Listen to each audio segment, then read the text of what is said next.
Traveling the Vortex.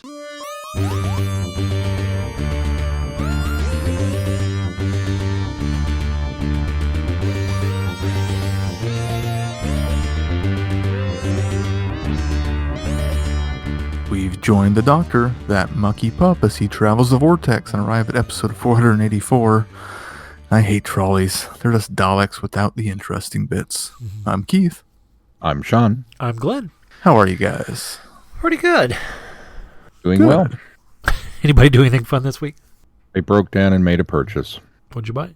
I picked up the 7th Doctor Series 3 Blu-ray set. Oh, nice.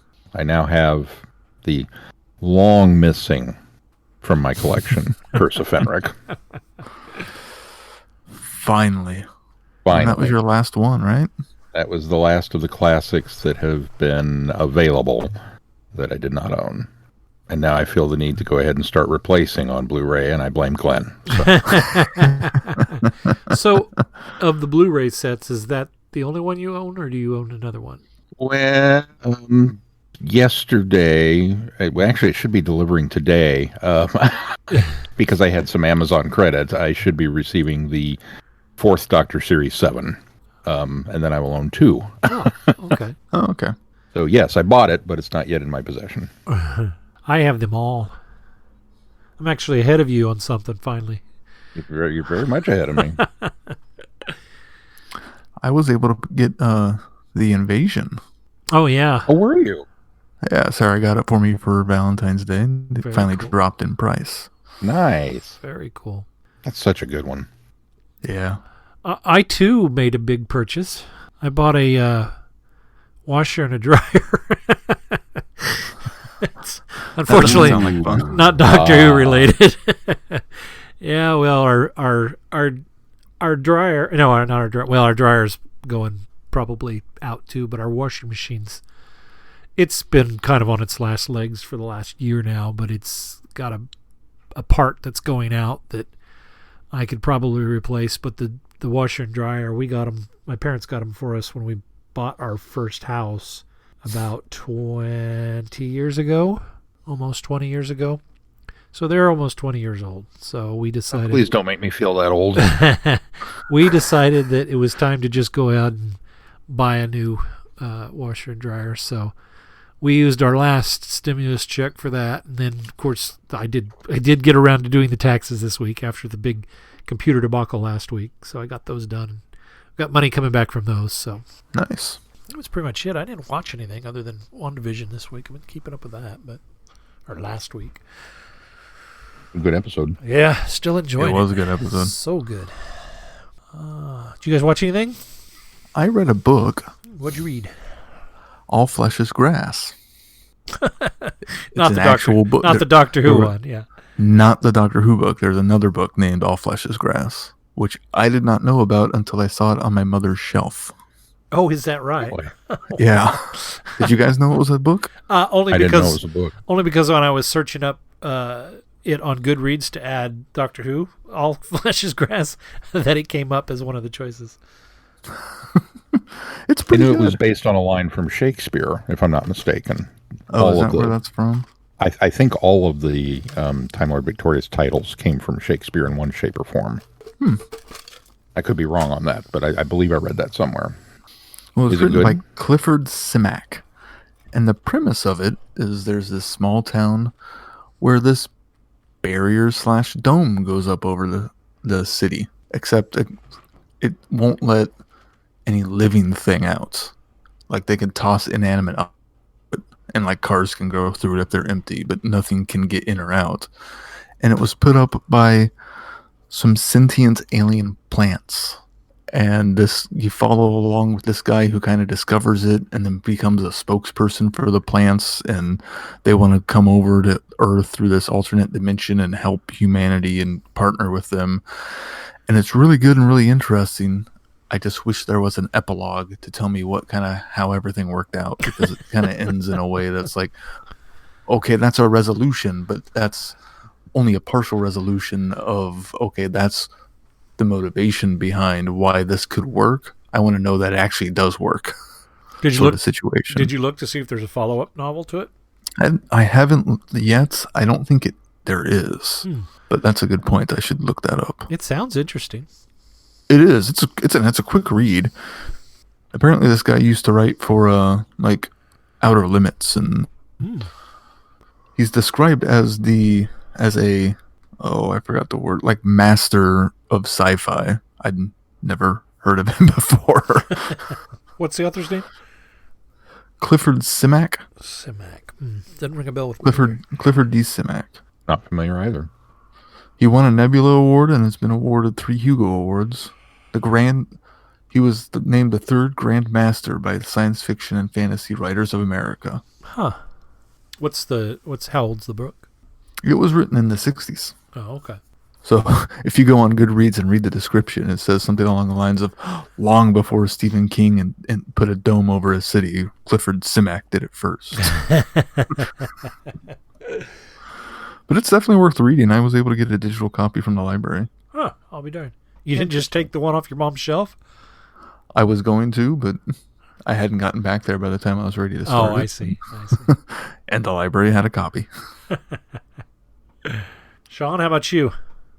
Mel and I continued our Criterion watch. Actually got through 2 of them. I got the 7th Seal, which I keep wanting to refer to as the 7 Samurai, which is also on the list, but 2 different things.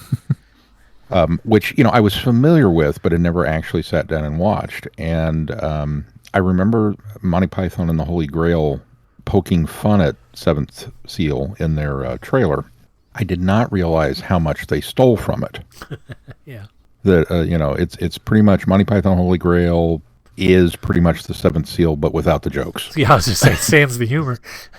It's kind of all there. I was like, oh wow.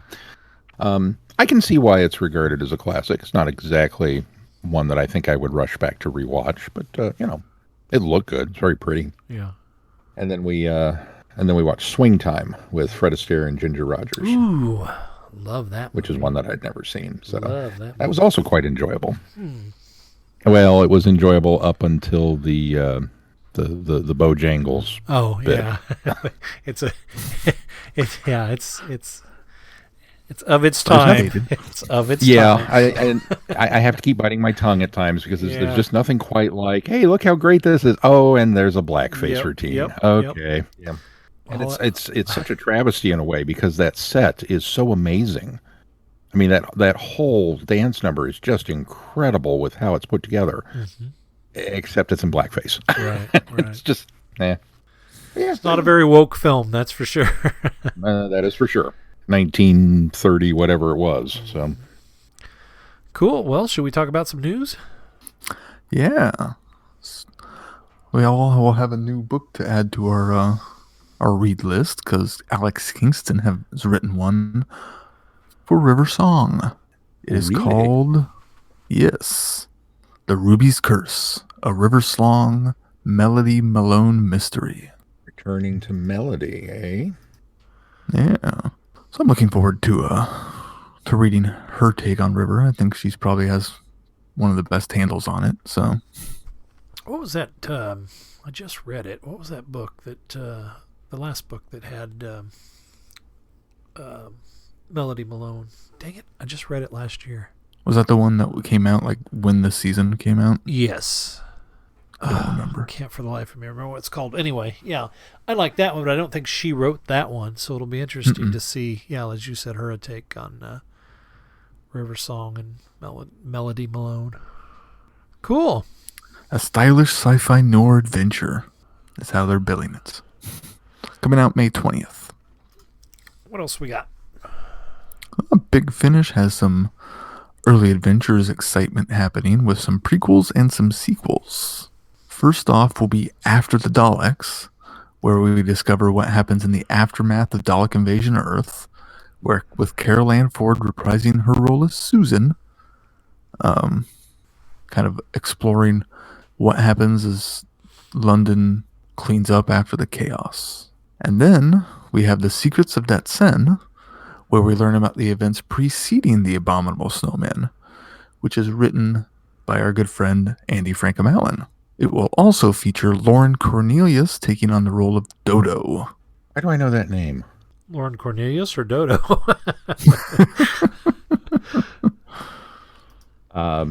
Well, both. No, I know who Dodo is. Lauren Cornelius. For some reason, that is striking me as familiar. I remember looking her up when I saw this news had come, and I didn't recognize anything that we had listened to anyway. She's done Big Finish before? I think so. Okay. My internet's being spotty, or I would look that up. I searched her up and got a IMDb page, but I'm not sure it's the same gal. So she's done some Fourth Doctor adventures, the Further Adventures of Lucy Miller, and some 10th Doctor adventures. Wait, there's a Further Adventures of Lucy Miller? Yeah, from 2019. Does it mean she survives? Spoilers? No, I believe it's set earlier on. Oh, that's right. I think I made that joke when they announced that, and Sean said, "Nope, it's before that." I think you did. Yeah, I think so too. And spoilers, I don't know what happens to Lucy. Oh, she just died in the last one we saw, didn't she? Her last one we read? Oh, no, she didn't. We thought she did. No. Nice to know that we can laugh at our same jokes, you know. That one can't even be as old as some of them we bring up, too. We just keep recycling things. No, I'm really excited to especially listen to that one about Secrets of Debt Sin that Andy's writing. And I think that's Peter Purvis doing that one, right? Yes. Yeah, so that'll be neat. Andy always does some great stuff. I think this is really kind of, in Big Finish, this might be his first real dip into an actual Doctor story, right? He's done some peripheral stuff. He did that Countermeasures story. I think there was one other one he did. I think there was one other one too, but I don't think it was Doctor specific either. It'll be good to hear it. I'm excited. Yeah. I'm also excited for the After the Daleks. I think that's a kind of a neat premise of the cleanup after invasion. It'd be really interesting to hop into that and then go listen to An Earthly Child to see how well they connect together. Yeah. Let's move on to our reviews. Deadline. It's been 40 years since Martin Bannister encountered the Doctor. They were different men back then. Martin was young and talented, and the Times' 7th most promising writer to watch out for. The Doctor was mysterious, crotchety, and possibly oriental. It was an encounter that destroyed both their lives. Pity poor Martin now. His career is in ruins, all forgotten. His estranged wives keep dying in the wrong order. And there's a nasty green stain out by the wardrobe that could be an alien footprint, or possibly just mold. Martin's life is about to change unexpectedly. Impromptu poetry readings, elephant expeditions, and an obligatory bug-eyed monster. And a last desperate chance for love before it's too late. Sounds like it's time for the Doctor to come into Martin's life again and sort him out permanently. Yeah, I'm kind of in the same boat. I don't know. Yeah. Let me start. I think the first thing I'll say is Derek Jacobi. He does such a good job. His performance is just absolutely remarkable. The problem is that the concept's good. I kind of like the idea of it was a different approach to an Unbound story where we've got a writer who in a world where Doctor Who never existed except for in the mind of kind of this unhinged man. So the premise is good. It's just the execution seems I don't know what the word for it is. The execution's poor. And I think because it at the expense of this Martin Bannister's sanity, they drive the story into this area of, well, I don't know. It's one of those really difficult stories to kind of put my finger on what I don't like about it, because there are a lot of good things in it. It's just the story overall is so grim, and it takes me so out of Doctor Who that I just couldn't find myself enjoy listening to it as it, and it was a bit disjointed, especially with the Barbara Wright character, who I believe was he called her the warden, but I think she was, one of the people that watches over the the people in the retirement home. She was just such an oddball character that I wasn't quite sure if I was getting her from his perspective or if I was actually getting what she was really like. And I think the same thing came across with the Ian or what was his son's actually, Philip.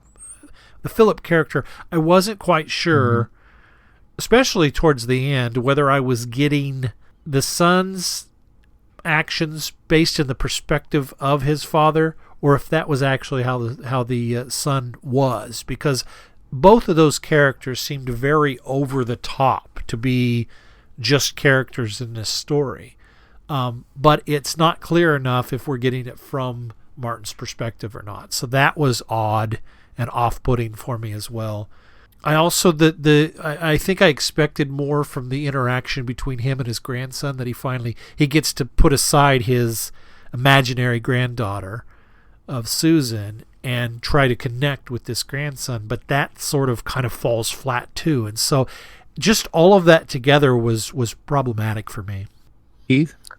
Yeah, I had a lot of those same issues, and just all said and done, it's a story where it's like you're not entirely sure what's intended to be real and what's intended to not be real, and what was in his head and what's not. And maybe that was the purpose of a lot of it, and it could possibly be trying to shine a light on mental illness, or I don't know what to think of the story in general, and most of it made me it was just depressing. And while you said the performances were fantastic, the writing and the execution it fell very flat for me. Yeah, I think you both are absolutely correct there. The cardinal sin, I think, of this is by making our hero so unlikable. Yeah. We try and kind of toe this line between feeling sorry for him, as the description says, and then he'll turn around and do something that's just, and you can have a dislikable character and still root for them. And certainly you can root for villains, but it's very, very difficult to write a character as, kind of a tragic hero and then try and expect to elicit sympathy when they continue to do these things that, just put you off. Yeah. Yeah. Mm-hmm. And there's a lot of this story that's like, well, dude, you deserve that. Right. I can't feel sorry for you because, and then the conflicting, is this actually happening, or, is it just in his head? The doing Doctor Who and yet not, because of the setup that it's just familiar enough Doctor Who while being completely different Doctor Who. Yeah. All of that kind of fed into this. And I wanted to say that this has been done since and done better. And the only example that I could come up with was an Adventure in Space-Time, which obviously was not this. But am I wrong? Haven't we done something where we read or we reviewed that there was a story out there that was a fictionalized account of the Doctor's life, but it was more about the people who were creating him? Yeah, I don't. Or am I making that up? I don't recall anything. What this did for me, though, which we haven't reviewed this as a group, but as I've been reading the Virgin New Adventures, there's a story that Mark Gatiss wrote about called, I think it's called Nightshade, and one of the elements in it is a guy that is in a nursing home, and he's in his golden years, and he portrayed a doctor-like character on television in the early days of the 1960s and stuff. And so there are some parallels there, some kind of meta parallels there, but it doesn't go beyond that. In fact, he ends up sort of involved in this adventure with the Doctor and Ace, and so it certainly segues differently there. But that's the only thing that I kind of felt that it related to for me. Well, I think part of it is, I turned out for a Doctor Who story, even though it might be an alternate universe, alternate situation Doctor, and this was not a Doctor Who story. This was a story about a man who was horrible in life and is on his deathbed and is having delusions and memories of something he once worked on and almost losing his mind to these memories and ideas and everything. And so it wasn't what I would hope for from sitting down to listen to a Doctor Who story. I can buy that too. I think the other thing that was a bit troubling was the end, how grim it ends with him, just completely divulging into this fantasy world and going into the wardrobe, and then I presume that he died in there. I presume that he suffocated, because it sort of ends on that grim note. So that was also a little unsettling, just to end it that way. I think maybe I can appreciate what was attempted here, but I think it's just execution was just really poor. I think Robert Shearman, who wrote it, I think he wanted to get meta with something and really take a different approach to a story, and unfortunately, I don't think it worked. I don't think it worked for it. Yeah, I agree. There was so much that was going on that I appreciate the attempt. Yeah, because anytime you do something that kind of crosses over into this meta world, it becomes okay, but it just the execution of it was so missing the mark that it just didn't work for me. And I think the other thing that kind of bothered me a little bit about it was in the interview segment, it's kind of revealed that he's not even a good writer. Yeah. He went through all of this effort, and then of course later you find his little spiel about I gave up you, I gave up your mother, I gave up this, I gave up that because I was going to be a writer. And it's like, and if he and at least his episodes were beloved by fandom, okay, maybe that kind of can help, maybe not excuse but justify his feelings of superiority. Mm-hmm. But then to come across and no, you're in the bottom 14. I just felt like that was one extra slap in the why am I bothering listening about this guy? Right, because there's just very little redeemable here. And then we get to the end, and it's like I really don't care if you escape. Yeah. Of the fake show that they were talking about, he wrote like only 14 stories, which sounded like a very small drop in the bucket for how long the show went. Right, and this Sydney guy that was interviewing him was trying to give him some retribution, because he said there towards the end when he was, getting upset and storming out, that he was trying to show other fans that there maybe is some merit to him as a writer, and he even messed that up. Yeah. Which made me wonder if this was in some way, shape, or form based on a semi-true story.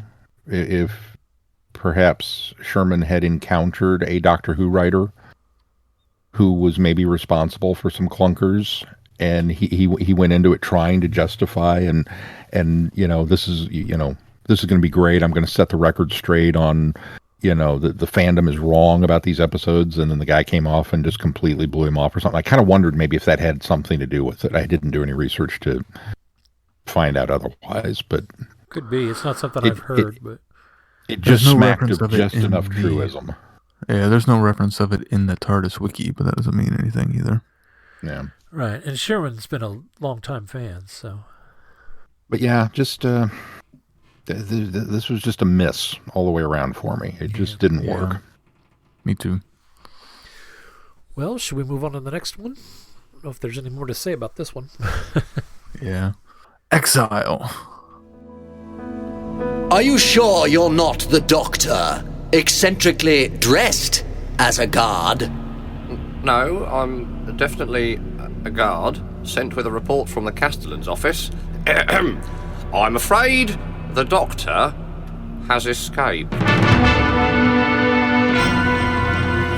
Ever since I've been in this job, my mind seems to have been spinning. You know that pet shop down the road? Yeah, why? There's a sort of furry rodent creature in the window, and he's in this wheel thing. The faster he runs, the faster the wheel goes, but no matter how fast he runs, he just goes nowhere. That's how my mind feels. You need a drink. What in the name of Rassilon happened in there? We've got the wrong kind of money and our clothes look ridiculous. Well, do you think it's the medallion? Possibly, yeah. And then the fact that our shirts are undone to our navels. I've always found purple to be a most soothing colour. Whenever I've been here in London before, I've always been, otherwise occupied. Oh, with all that doctoring you used to do. Yes.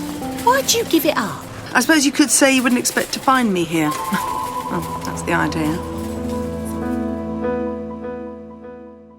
Oh gosh, somebody else go first, please. I like the ideas in this story. I hated all the drunkenness in this story. Everything, that's the only thing I did not like about it. I hated the doctor being drunk and her two friends that were constantly drunk. But everything else about it, of these two inept CIA agents trying to hunt down the doctor who's hiding out on Earth as a woman. I don't even get the impression that they were CIA agents. They were just Time Lords. They were the two Time Lords that were supposed to have put him on trial. They were striving to be CIA. I think that's true. Yeah. And when they let Arabella Weir become the doctor, she is fantastic. She's absolutely wonderful when she's actually the doctor. But when she's this drunken, whatever her alias was supposed to be, it just... Susan. None of that worked for me. Oh, yeah, Susan. Yeah. But, Time Lord 1 and 2 being who they were, and most of this is played for laughs, which works really well for me. I just didn't find the drunkenness funny. See, it's the played pretty for much the exact same boat. Yeah. Go ahead, because I'm going to probably have a much different opinion. I think I understand where they were trying to go with it, and playing it up for laughs and doing it as a spoof or a farce. Unfortunately, I genuinely feel like the instincts were wrong on every level. Yeah. To do it that way. Yep. This is a rather historic opportunity to have a woman come in and play the doctor. Now, it's Unbound. That's already enough to justify it.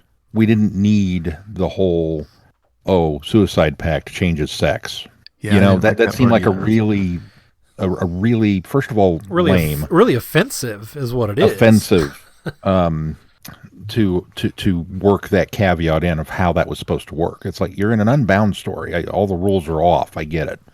I didn't need you to go there with it, and I did. I found it tasteless and offensive that was how they felt they had to justify, the casting on it. And then there was the drunkenness, which in the history of things about drunk people, I think there have been two funny times the drunkenness has been humorous. One was Arthur and one was Withnail and I.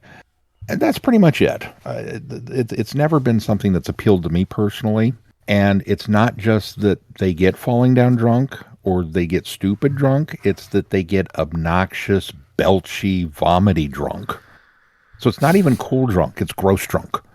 Yeah, and so that was like, let me listen to that for an hour and 20 minutes. Yeah, it's not social drinking, it's alcoholism is what it is. Yeah. And maybe that's the point, is to try and showcase that, certainly with the final scene with the three of them together, where she's trying to say, hey, have you thought about doing something else? What else is there to do? Okay, I kind of get where you're going, but then to have the other guy just like, well, good luck, time to leave. The pubs are going to close. Okay, guy. I don't know. It felt like it just felt like a waste of talent across the board. It also seems like it's something that, no offense to Nick Briggs who wrote this, but somebody who doesn't really get what 20-somethings in 2003 did. Yeah. Like, he just thought, they just get drunk all the time. Well, no, I'm sure there were more than that to 20-somethings in 2003. Well, I think we certainly know people that borderline this. Let's be real careful here, too, because 20-somethings in that era in the U.S. and 20-somethings in that era in the UK, it might have been very different. I mean, culturally, we are different in so many ways. That could have been one. So I don't think I would undersell him for maybe not having his thumb on the pulse. I understand from our perspective it probably wasn't, but maybe from a UK perspective it might have been. Yeah, I can get you there. And like I said, I think we all kind of know people that could potentially maybe fall into this mold.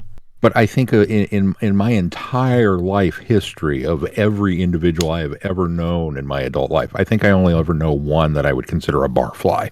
You know, when Homer goes and hangs out at Moe's with Barney and the guys, it's funny because they are the over exaggerated stereotypes of this type. But that's not where the humor comes from. The humor comes from the situations that they put them in. This relied on the people being the humor.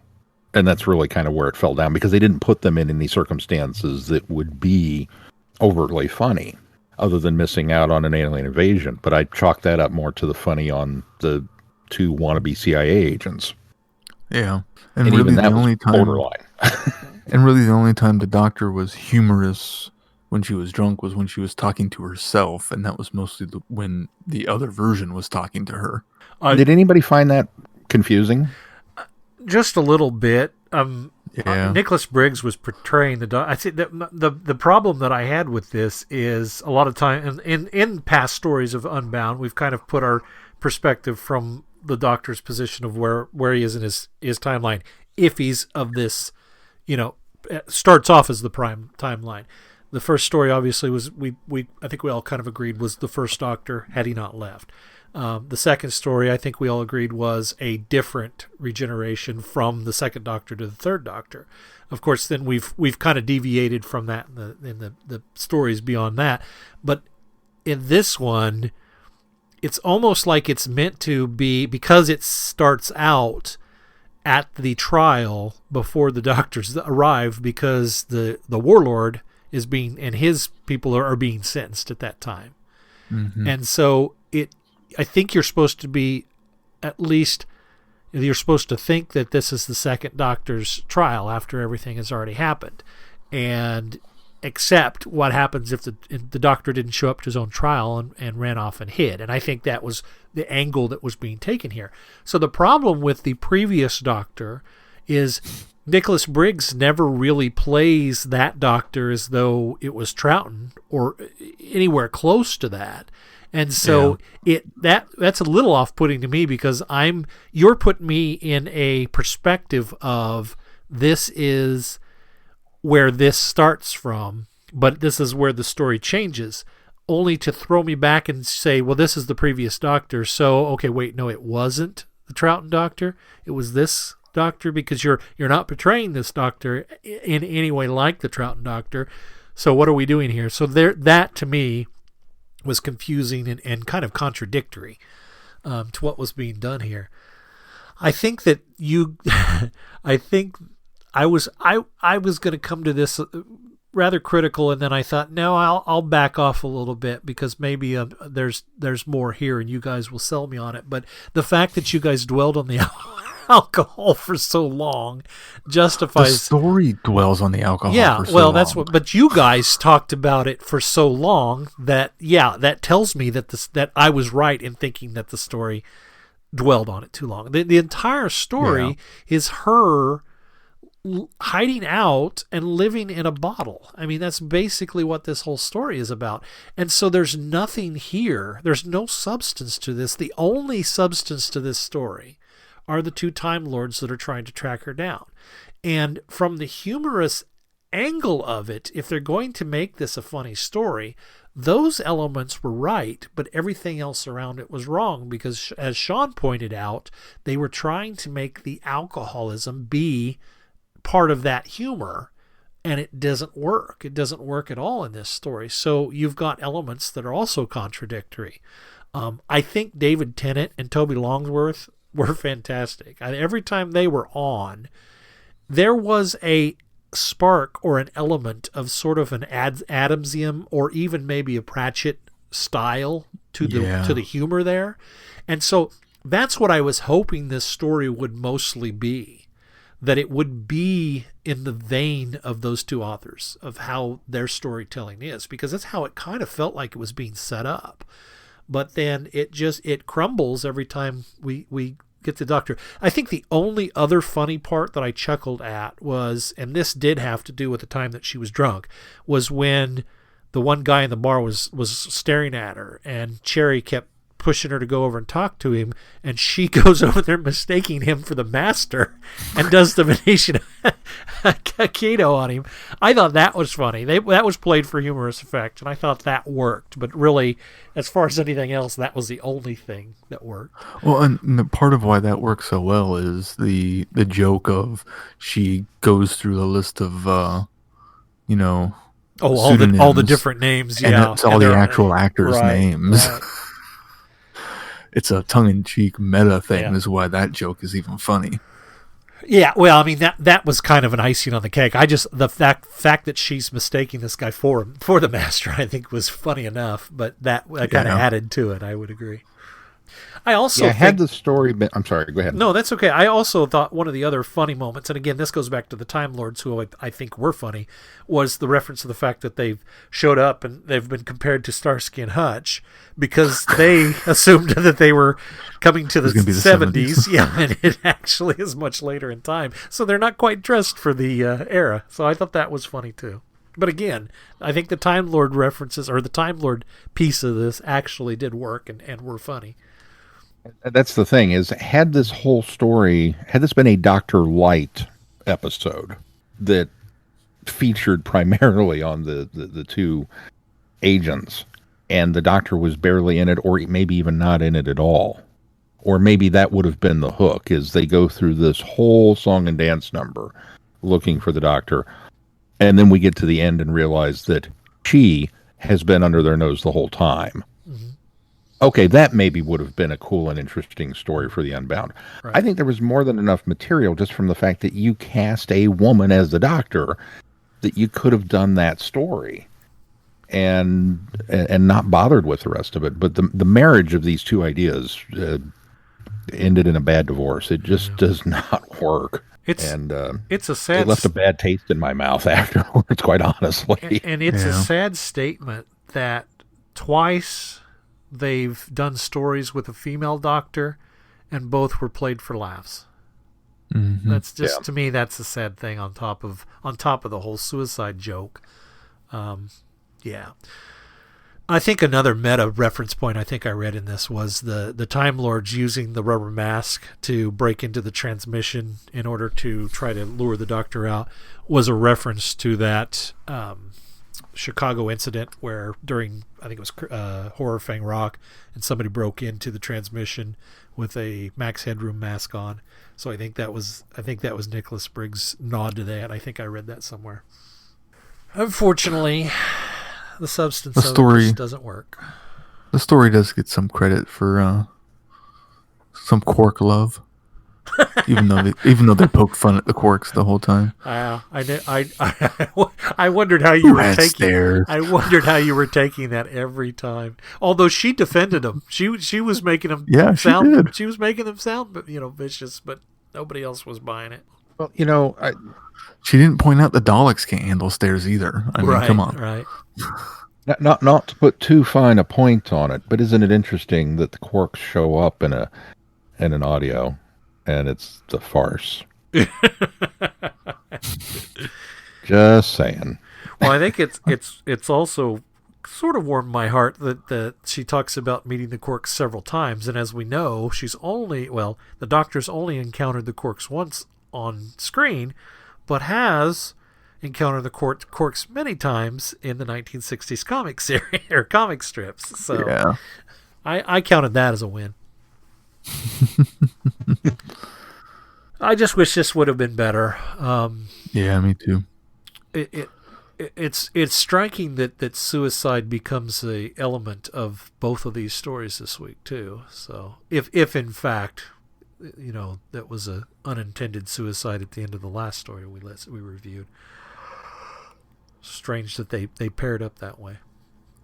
Yeah, that is. I didn't think about that, but you're right. It's kind of an odd coincidence. I am excited for next week because I think we're going to return to some familiarity. Speaking of which, what do we got come up on the schedule, Sean? Well, coming up on the schedule, we continue with our look at the Unbound universe with episodes 7 and 8, A Storm of Angels by Mark Platt, and Masters of War by Eddie Robson, two of our favored nation status writers. And then we get back into Mucho Master, our celebration, year-long celebration of the most villainous foe the Doctor has ever faced, with I Am the Master, Legends of the Renegade Time Lord by Peter Angelades. Which is a Stick around. It's an anthology book, isn't it? Isn't a collection of stories featuring the Master. Yeah, isn't it multiple authors too? That I don't know. He's probably editor then. Could be. Yeah. He's the one name I have credited for it. So yeah. I'll keep following along on travelingthevortex.com, and while you're there, if you get any value out of this podcast, why not consider putting some value back into it? You can do that by clicking on the Patreon link. Also, please consider giving us a 5-star review wherever you subscribe to this podcast, specifically to Apple Podcast. It helps bump us up in the ratings and recommendations. And make sure you join us on the conversation on our listeners forum on Facebook. Anything else you guys want to add before we close the show out? If not, until next week, I'm Glenn. I'm Sean. No, I'm Keith. Cheers. Good night, everybody. Be seeing you. Thanks for listening. You have been listening to Traveling the Vortex. Doctor Who and all of its associated programs are owned and trademarked by the BBC. No infringement is intended or implied.